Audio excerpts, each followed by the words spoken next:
The blue lights on the command center flickered as another explosion shook the space station. Ambassador Lyrian Vasic gripped her chair with her thin, six-fingered hands and watched the tactical display with growing horror. Red dots filled the screen, each one representing a Kythera warship moving deeper into Zalani space. "How many colonies have we lost?" she asked the young officer at the communications station. 17, Ambassador, the officer replied, his voice shaking. The Kythera reached Telos 6 this morning. By evening, there was nothing left but dead rock. Lyrian closed her large, dark eyes for a moment. 17 worlds. Millions of peaceful Zalani people. Gone. The Kythera didn't just kill their enemies. They ate them. Every living thing on every planet they conquered became food for their endless hunger. The Zalani Confederation had been the most peaceful alliance in the known galaxy for over 3,000 years. Their technology was advanced, their energy shields strong, and their weapons precise. But they had never faced anything like the Kythera swarm. The enemy ships looked like massive insects made of black metal and living tissue. They could change their shape during battle, growing new weapons and armor as needed. When Zalani energy beams hit them, the bioarmor simply adapted and became immune to that type of attack. The Kythera learned from every battle and became stronger. "The defense fleet at Zalani Prime is asking for new orders," another officer reported. "Admiral Korath says his ships can hold them for maybe 3 days. 3 days. Lyrian felt her heart sink. The capital world held nearly 2 billion Zalani citizens. If it fell, their civilization would be finished. "Have we received any responses to our distress calls?" she asked. The communications officer checked his screens and shook his head. "Nothing, Ambassador. We've sent emergency messages to the Drakmori Empire, the Arcturus Coalition, and 47 other civilizations. No one has answered." Lyrian wasn't surprised. The galactic powers were probably too busy protecting their own borders to help a small confederation. The Drakmori had the strongest military in the galaxy, but they only fought wars that would bring them profit. The Arcturus Coalition had advanced technology, but they were afraid of everything. None of the other civilizations were strong enough to face the Kythera. "Send the distress signal again," she ordered. "Broadcast it on all frequencies, in every language we know. Offer them anything they want. Technology, resources, trade agreements. We need help now." As the communications officer worked, Lyrian stared at the tactical display. The red dots representing Kythera ships seemed to pulse like a spreading disease. She thought about her home world, with its crystal cities and floating gardens. Soon it would be nothing but ash and bone. The Zalani had evolved from plant-eating creatures on a peaceful world. Their bodies were tall and thin, built for reaching high fruits and leaves. Their culture valued art, science, and harmony with nature. They had never been warriors. Even their weapons were designed to disable enemies, not destroy them completely. The Kythera were the exact opposite. They came from a dark world where everything fought for survival. They looked like giant insects, with razor-sharp claws and teeth. Their ships were alive, grown from biotechnology that could heal damage and adapt to new threats. They didn't just want to win battles. They wanted to consume everything in the galaxy. "Signal sent, Ambassador," the communications officer reported.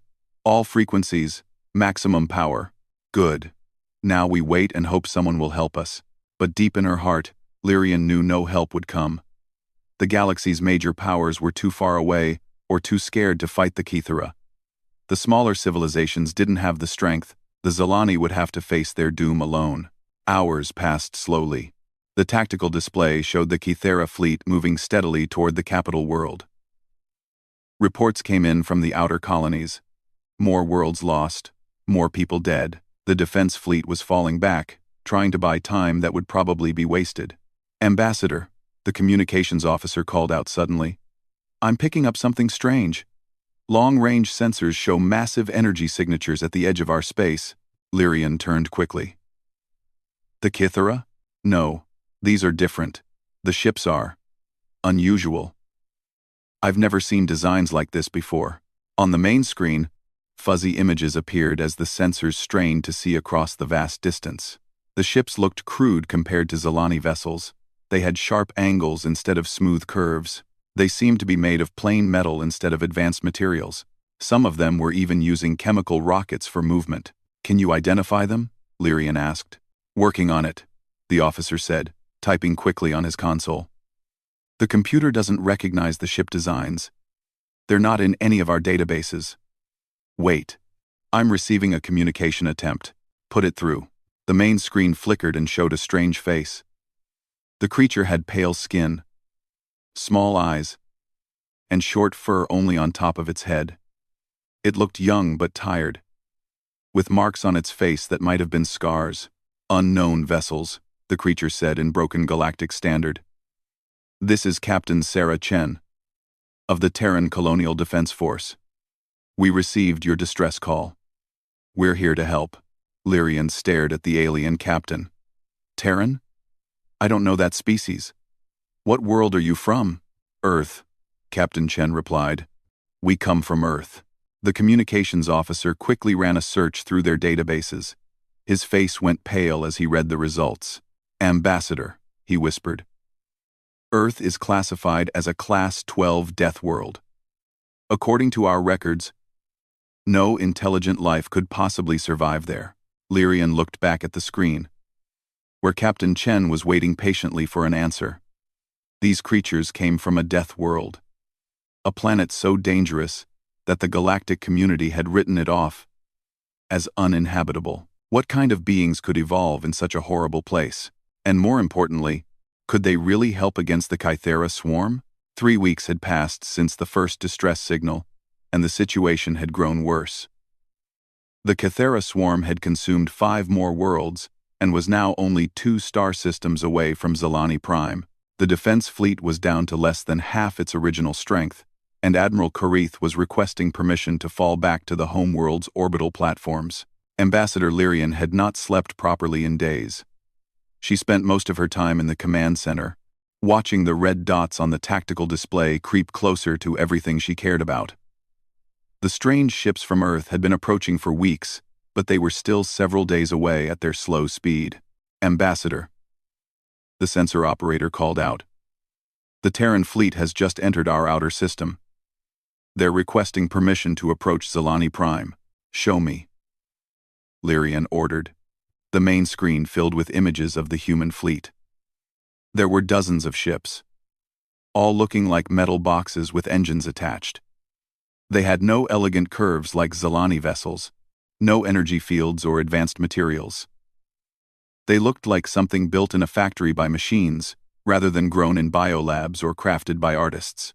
"Those are their warships?" asked Commander Telek, the station's security chief. "They look like cargo haulers." "Maybe they are cargo ships," suggested the communications officer.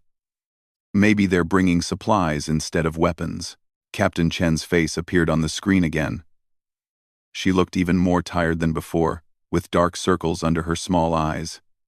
Behind her, Lyrian could see other humans moving around what appeared to be a very cramped bridge. "Zilani Command. This is Admiral Chen. We've been promoted since we left home. Request permission to enter your inner system and engage hostile forces." "Admiral Chen," Lyrian replied carefully. "We welcome your assistance. But I must ask, what kind of military experience does your species have? Our enemy is very dangerous." Chen's mouth curved upward in what humans apparently used as a friendly expression. "We've been fighting wars for about as long as we've existed. Don't worry about us. We know how to handle dangerous things. But your ships," Commander Telek interrupted. "They don't look very advanced. No energy shields. No plasma weapons. How do you expect to fight the Kythera with such primitive technology?" Chen's expression changed, becoming colder. "Our technology works just fine. We've tested it against some pretty tough opponents back home." Lyrian quickly stepped in before Telek could say something that might offend their only source of help. "Of course, Admiral. We didn't mean to question your capabilities. We're just unfamiliar with your species and your methods." "No problem," Chen said, her expression warming again. We get that a lot. Permission to join your defense fleet? Granted. Admiral Korath will coordinate with you for tactical planning. After the communication ended, the command center fell silent. Everyone was thinking the same thing. These humans might be brave, but their crewed ships would probably be destroyed in the first few minutes of battle with the Kythera. Find out everything you can about this species, Lyrian ordered. I want to know what kind of world produced them, and why they're willing to help strangers. The research team worked through the night, using long-range scans and analysis of the human transmissions. What they discovered made everyone nervous. Earth is definitely a Class 12 death world, reported Chief Scientist Miran the next morning. Extreme weather patterns, dangerous radiation from their sun, massive predators, poisonous plants, and deadly diseases. The gravity is twice what we consider safe. The atmosphere contains oxygen at concentrations that would burn our lungs. How did intelligent life evolve there? Asked Lyrian. Unknown. According to our models, any species that survived on Earth would need to be extremely tough and aggressive. They would have to fight for every resource and defend against constant threats. Commander Telek frowned. That explains their primitive weapons. Energy technology might not work well in such a hostile environment. Actually, Miran continued, our scans show they do have energy technology. They just choose to use physical weapons instead. Their ships are armed with kinetic projectiles and chemical explosives. That makes no sense, Telek said. Why would they use inferior weapons when they have better ones available? Before anyone could answer, alarms began blaring throughout the command center. The tactical display flashed red as new contacts appeared. Kythera fleet incoming, shouted the sensor operator. Massive force, directly toward Zelani Prime. They'll reach our outer defenses in 6 hours. Lyrian felt her blood go cold. This was it. The final battle for her people's survival. Contact Admiral Korath and Admiral Chen, she ordered. Tell them the enemy is here. Within an hour, the combined Zelani and human fleets were moving to intercept the Kythera swarm. The humans had integrated surprisingly well with Admiral Korath's forces, taking positions that would let them support the more advanced Zelani ships with their crude weapons. Admiral Chen appeared on the communication channel with Admiral Korath, both of them studying tactical displays of the approaching enemy. Those are some ugly ships, Chen commented, looking at the Kythera biovessels. Living metal, adaptive armor, hive mind coordination. Reminds me of the bug problems we had back home. Bug problems? Admiral Korath asked, confused. Oh, you know. Swarms of nasty creatures that want to eat everything. We've dealt with similar things on Earth. Different biology, same basic concept. Korath's large eyes widened. You've fought creatures like the Kythera before? Similar behavior patterns, Chen said casually. Pack hunters, hive mentality, adaptive biology. The tricks we learned dealing with Earth's predators should work just fine. But these are starships, not wild animals. Are they really that different? Chen asked. Look at their formation patterns. Their attack strategies. It's basically pack hunting in space. We know how to break up packs. Lyrian listened to this conversation with growing amazement. These humans talked about the galaxy's most feared enemy like they were discussing a common pest problem. Either they were incredibly brave or incredibly stupid. She hoped it was the former. All ships, prepare for battle, Admiral Korath announced. Remember, our goal is to protect Zelani Prime and buy time for evacuation if necessary. Negative, Admiral Chen interrupted. Our goal is to destroy every last one of these things so they can't hurt anyone else. No retreating. No evacuations. We're going to finish this here and now. The communication channel went quiet. No one had ever talked about defeating the Kythera completely. Every battle plan had focused on delay and retreat. Admiral Chen, Korath said carefully, perhaps you don't understand how dangerous the Kythera are. Oh, we understand just fine, Chen replied. But I don't think they understand how dangerous we are. The battle began at exactly 1,347 hours, Zelani Standard Time. The Kythera swarm emerged from hyperspace like a plague of metallic insects, their bioships pulsing with dark energy. There were over 200 vessels, ranging from small fighters to massive carrier forms that could berth new ships during battle. Ambassador Lyrian watched from the command center as the two fleets closed distance. The Zilani ships moved in perfect formation, their blue energy shields glowing as they prepared to engage. The human ships scattered randomly, with no apparent organization or battle plan. "What are they doing?" asked Commander Telak. "They're breaking formation completely." On the communication channel, Admiral Korith was trying to coordinate with the human fleet. "Admiral Chen, please return to formation. Our tactical computers have calculated the optimal approach pattern." "Thanks, but we'll handle this our own way," Chen replied. "Trust me. We know what we're doing." The first exchange of fire came when the fleets were still thousands of kilometers apart. Zilani energy beams lanced out in coordinated volleys, striking several Kythera ships. The alien bio-armor absorbed some impacts and reflected others. Within seconds, the Kythera vessels began changing, their living metal flowing into new configurations that made them immune to the energy attacks. "Typical," Admiral Korith said grimly. "They've adapted already, switching to rotating frequencies." The human ships opened fire at the same time, but their weapons were completely different. Instead of energy beams, they fired solid projectiles at incredible speeds. Metal slugs and explosive shells crossed space like deadly rain, striking the Kythera ships with tremendous force. The bio-armor that had easily adapted to energy weapons had no idea how to respond to simple kinetic impacts.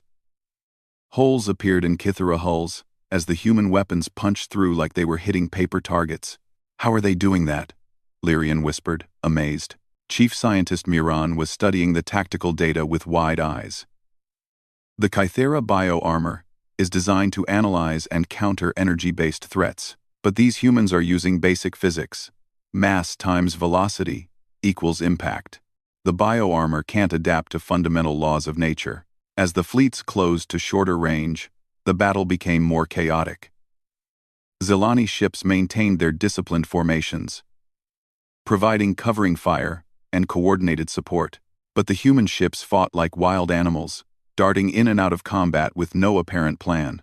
One human destroyer, the UCS Defiant, charged directly at a Kythera heavy cruiser, 3 times its size. The alien ship opened fire with bioplasma weapons that burned through the human vessel's armor, like it was made of paper. Smoke poured from the destroyer's wounds, and its hull began to buckle. "They're going to be destroyed," Commander Telek observed. "They should retreat." But instead of running, the Defiant accelerated even faster toward the enemy ship. At the last second, the human captain opened a communication channel. "This is Captain Santos. It's been an honor serving with you all. Give them hell." The destroyer slammed into the Kythera cruiser at full speed, and both ships exploded in a ball of fire that lit up space. The shockwave damaged 3 other Kythera vessels and sent them spinning out of control. They deliberately destroyed their own ship," Lyrian said, horrified. "Not just destroyed," Miran corrected, checking his sensors. "They calculated the exact impact point to cause maximum damage to the enemy. That wasn't an accident or desperation. That was a planned tactical sacrifice." On the communication channel, Admiral Chen's voice was calm and professional. "Nice work, Defiant. All ships. Note the effectiveness of ramming attacks against Kythera bio-armor. Recommend similar tactics where appropriate." Admiral Korith sounded shocked. "Admiral Chen, surely you don't mean to sacrifice more ships?" "If that's what it takes to win, yes," Chen replied. "Every human ship that takes down an enemy vessel saves Zilani lives. That's a good trade." The battle continued for 2 hours, and the humans kept doing things that amazed and horrified their allies. When human ships were damaged and couldn't retreat, their crews would manually aim the vessel at the nearest enemy and activate the self-destruct. When Kythera fighters swarmed human vessels, the humans would vent their atmosphere to create explosive decompression that damaged the alien ships. But the most shocking moment came when 3 Kythera bioships managed to board the human cruiser Yorktown. Everyone expected the cruiser to be lost. No species had ever successfully fought the Kythera in hand-to-hand combat. The insectoid aliens were too strong, too fast, and too vicious. Commander Wright of the Yorktown opened a channel that let everyone hear what was happening inside his ship. The sounds were terrifying. Screaming, roaring, and weapons fire echoing through metal corridors. But slowly, the Zilani officers realized something incredible. The humans were winning. Boarding party neutralized on Deck 7.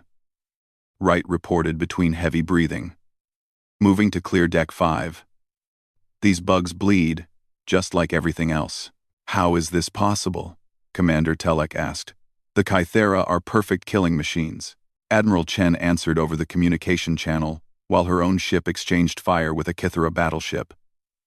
They're good killers. But they evolved on a world where they were the scariest thing around. Humans evolved on a world where we had to be scarier than everything else, just to survive. The tide of battle began to turn. The Kythera had expected to face another civilized species like the Zilani. Advanced technology, but peaceful nature. Instead, they found themselves fighting creatures that seemed to enjoy violence and had no concept of self-preservation when protecting others. Human ships that should have been destroyed kept fighting with half their systems offline. Human crews that should have surrendered when boarded instead turned their ships into death traps. Human captains that should have retreated instead looked for opportunities to ram enemy vessels. For the first time in their species' history, the Kythera began to hesitate. Their bioships started pulling back instead of pressing attacks. The hive mind was experiencing something it had never felt before. Uncertainty. The enemy fleet is changing formation, reported the sensor operator. They're regrouping? No, Admiral Chen said, and Lyrian could hear satisfaction in her voice. They're getting scared. Time to press the attack. All human ships, advance and engage. Let's show these bugs what real predators look like. As the human fleet accelerated toward the confused Kythera formation, Lyrian realized that everything had changed. The galaxy's most feared enemy was retreating from a species that most civilizations didn't even know existed, and the humans were just getting started. The space around Zilani Prime had become a graveyard of twisted metal and burning biomatter. Dozens of ships from both sides floated dead in the void. But the balance of destruction heavily favored the humans. For every human vessel lost, 3 or 4 Kythera ships had been eliminated. Ambassador Lyrian stared at her tactical display in amazement. The red dots representing enemy ships were scattered and disorganized. Many were retreating toward the edges of the system, something the Kythera had never done in any recorded battle. Status report. She called to her staff. Kythera fleet strength down to 60%, reported the sensor operator. Human fleet at 40% strength but still advancing. Zilani defense fleet has minimal losses thanks to human screening actions. It was true. While the humans threw themselves at the enemy with reckless abandon, they had positioned their ships to protect the more fragile Zilani vessels. Every time a Kythera attack threatened Admiral Koreth's formation, human ships would intercept and engage, often at the cost of their own destruction. Admiral Koreth called over the communication channel. Your fleet has taken terrible losses. Perhaps we should fall back and regroup. Negative. Chen replied immediately. We came here to solve a problem, not delay it. The Kythera Queenship is still operational. As long as that thing exists, they can rebuild their forces and attack again. Lyrian looked at the tactical display and found the vessel Chen was referring to. It was massive. Larger than any other ship in the battle. A bioconstruct shaped like a twisted cathedral of living metal. According to their intelligence, it contained the central hive mind that controlled the entire Kythera fleet. Admiral Koreth said carefully, that ship is defended by their most elite forces. It has never been successfully attacked. Then we'll be the first, Chen said. All remaining human ships, form up for assault on the Queen ship. Time to cut the head off this snake. What happened next defied every rule of civilized warfare that Lyrian had ever learned. The surviving human ships, maybe 30 vessels in total, charged directly at the Queen ship and its escort fleet. They should have been destroyed by concentrated fire from 50 Kythera defenders. Instead, The humans did something that made the Kithara hesitate for a crucial few seconds. As they approached, every human ship began broadcasting audio transmissions. Not tactical communications or surrender demands, but something else entirely. Music. Loud, aggressive, pounding rhythms filled the communication channels. Human voices sang about battle and death and victory with disturbing enthusiasm. The transmissions were so intense and violent that several Zilani officers had to remove their headsets. "What is that noise?" Commander Telak asked, horrified. "War songs," Admiral Chen explained over the channel, her voice almost cheerful. "Humans have been making music about fighting for thousands of years. It helps us get in the right mood." The psychological effect on the Kythera was immediate. The hive mind had evolved to understand fear and aggression as tools of dominance. But these humans seemed to be experiencing joy while flying toward certain death. It was a concept that the alien intelligence couldn't process. The confusion lasted just long enough for the human ships to close distance and engage. What followed was the most brutal close-quarters battle in galactic history. Human vessels rammed Kythera fighters, using their own destruction to clear paths for other ships. Human marines launched themselves from damaged vessels in boarding pods, seeking hand-to-hand combat with the aliens. The UCS Hammer, a heavy cruiser with most of its weapons destroyed, managed to latch onto a Kythera escort vessel with magnetic grapples. The human crew then used their ship's main reactor as a bomb, detonating it at point-blank range and taking out 3 enemy ships. But the most incredible moment came when Captain Maria Santos, whose destroyer Defiant had been destroyed earlier, appeared on the communication channels. She was somehow alive and aboard a Kythera bioship. "This is Santos," she called out, her voice breathless with exertion. "Managed to get picked up by one of their boarding shuttles, currently inside their ship, causing some trouble." "Santos, what's your status?" Admiral Chen demanded. "Well, I've got about 40 dead bugs behind me, and a really big bomb in my backpack," Santos replied. "Their internal security is pretty weak once you get past the armor. These things were designed to hunt prey that runs away, not prey that fights back." Through the static-filled transmission, they could hear the sounds of running feet and alien screams. "Santos, you need to evacuate that ship immediately," Admiral Kareth ordered. "Return to your rescue pod." "Can't do that, Admiral. This is their command ship for this sector. If I take it out, their whole formation falls apart." There was a pause, and when Santos spoke again, her voice was oddly peaceful. "This is what humans do. We protect the people who can't protect themselves." The explosion that followed lit up space brighter than the system's star. The Kythera command ship and 2 escorts vanished in a ball of nuclear fire, and the remaining alien vessels began flying in confused circles as their coordination network collapsed. Commander Wright, who had been fighting boarding parties on the Yorktown, managed to capture one of the Kythera shuttles and was now using it to hunt other alien ships. His tactical reports were disturbing in their enthusiasm. "These bugs have some interesting biology," he reported over an open channel. "They feel pain just like anything else, but they've never learned to cope with it. A few broken limbs, and they start making mistakes." "Right. You're supposed to be capturing intelligence, not torturing prisoners," Admiral Korath said, sounding sick. "I'm not torturing anyone," Wright protested. "I'm just explaining to them why attacking peaceful civilizations is a bad idea. They're very good listeners once you get their attention." The final assault on the Queen ship began 2 hours after the battle started. Colonel Marcus Rodriguez led a boarding party of 50 human marines from 5 different ships, using captured Kythera shuttles to penetrate the massive vessel's defenses.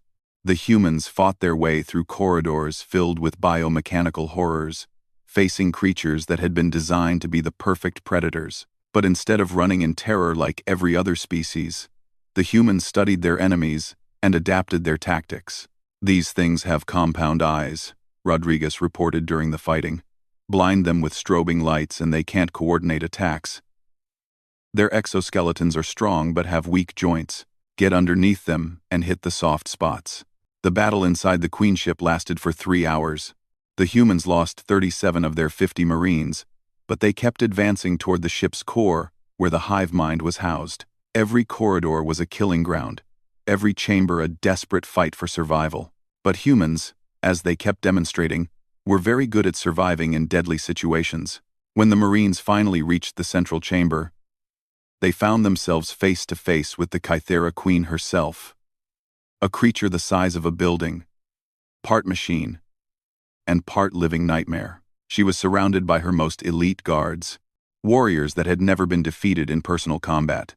The Queen spoke for the first time in Kythera history, using a voice like breaking glass to address these strange creatures that had invaded her sacred space. "What are you?" she demanded. "What manner of beings fights with such madness?" Colonel Rodriguez, bleeding from a dozen wounds but still standing, looked up at the massive alien intelligence and smiled. "We're humans," he said simply. "We're from Earth, and we're here to tell you that the hunt is over."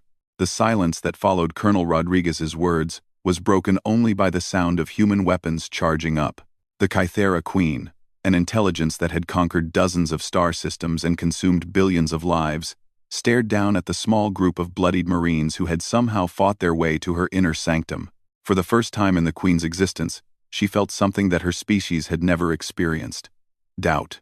These creatures were unlike any prey she had encountered. They had taken terrible losses but never stopped attacking. They had watched their ships burn and their comrades die. But instead of fleeing, they had become more determined. They fought with a combination of intelligence and savagery that defied everything the Kythera understood about survival. "You cannot defeat us," the Queen declared, her voice echoing through the biomechanical chamber. "We are evolution's perfect form. We adapt to any threat." Rodriguez wiped blood from his eyes and checked his weapon's power level. "Ma'am, with all due respect, you've been the biggest fish in a pretty small pond. Today you met a species from a world where everything wants to kill you from the moment you're born. We've been adapting to threats since before we had language."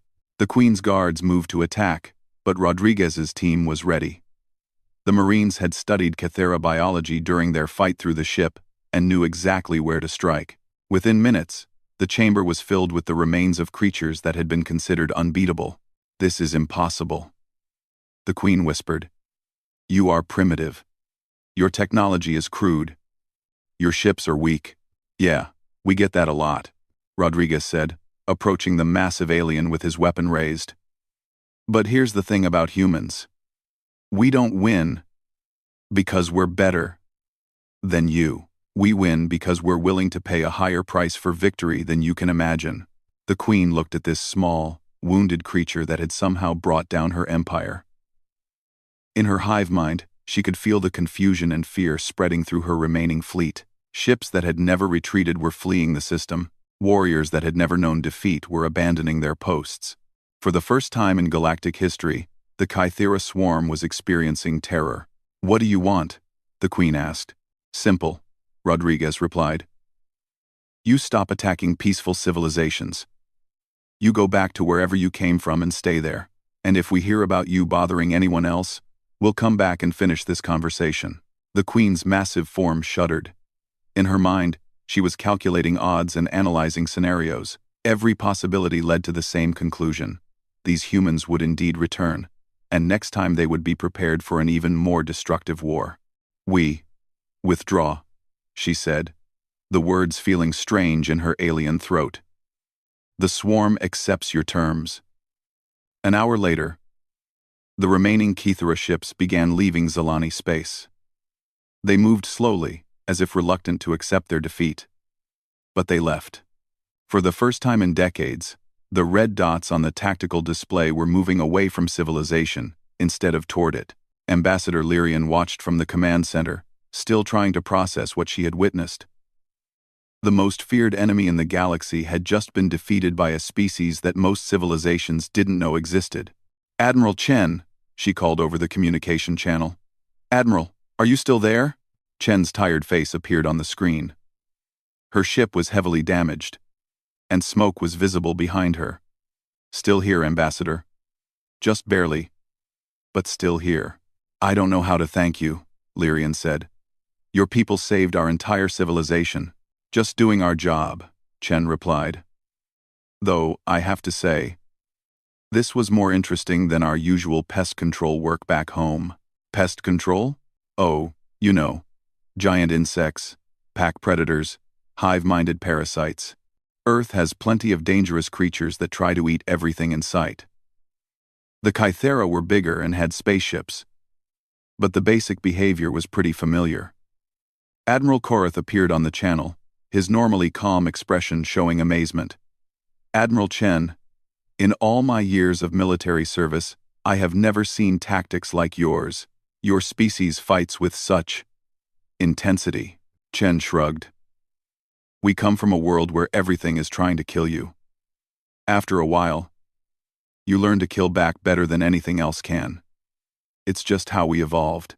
Over the next few days, as rescue operations continued and the damage was assessed, Lyrian spent long hours studying recordings of the battle. What she saw changed her understanding of the galaxy completely. The humans hadn't won through superior technology or overwhelming numbers. They had won through sheer determination and a willingness to sacrifice everything for victory. They had taken tactics that civilized species considered barbaric and turned them into a science. But more than that, they had fought not for conquest or resources, but to protect strangers they had never met. They had traveled across the galaxy to help a species they knew nothing about, asking for nothing in return. Chief Scientist Miran, Lyrian called. I want a complete analysis of human behavior patterns. I need to understand what kind of civilization produces warriors like these. Miran's report, when it came, was fascinating and disturbing. Based on their communications and battle records, humans are simultaneously one of the most violent and most protective species we've ever encountered. They have a concept called pack bonding, where they will adopt and defend almost any other species as part of their group. That explains why they fought so hard for us, Lyrian mused. But what about their own survival instincts?